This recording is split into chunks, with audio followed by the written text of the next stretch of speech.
সবাই হা ভোট দিবেন তো ইনশাআল্লাহ? আপনারা সবাই দিলে হা ভোট পাস করবে? হ্যাঁ, বগুড়ার প্রত্যেকটা ঘরে ঘরে হা ভোট পৌঁছে দিতে হবে, সবাইকে হা ভোটে উদ্বুদ্ধ করতে হবে।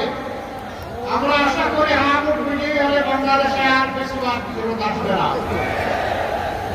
সম্মানিত ভাইয়েরা, তারপরে দেখেন আমরা 10টা দল একত্রিত হয়েছি, একাই নির্বাচনে আসি নাই। এর অর্থ কি? এর অর্থ হচ্ছে 10 মিলেই আমরা দেশটা করতে চাই। শর্ত মাত্র 3টা।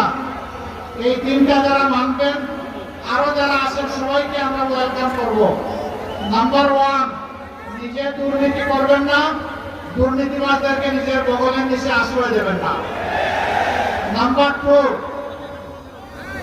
ন্যায় বিচার সকলের জন্য নিশ্চিত করা হবে। কোন রাজনৈতিক দল কিংবা যত প্রভাবশালী ব্যক্তি হোক বিচারের দিকে চোখ তুলে তাকাতে পারবে না। বিচারকে তার আপন গতিতে স্বাধীনভাবে চলতে দিতে হবে। এ বিচার হবে শিশু থেকে বৃদ্ধ, গরিব ধনী মেহনতি মানুষ সহ সম্পদশালী যারা যেখানে আছেন, ন্যায় বিচার পাওয়ার অধিকার সকলের আছে। বিচার আর অর্থের বিনিময়ে বিক্রি হবে না, প্রভাবিত হবে না, রাজনৈতিক কারণে প্রভাবিত হবে না। সেই বিচারটা আমরা বাংলাদেশে কায়েম করতে চাই। 3 নম্বর শর্ত হচ্ছে, যে বস্তা বস্তা রাজনীতি 54টি বছর এদেশে ফেসিবাদের জন্ম দিয়েছে, লুটেরার জন্ম দিয়েছে, দুর্নীতিবাজের জন্ম দিয়েছে, দুঃশাসনের জন্ম দিয়েছে, আয়নাগরের জন্ম দিয়েছে,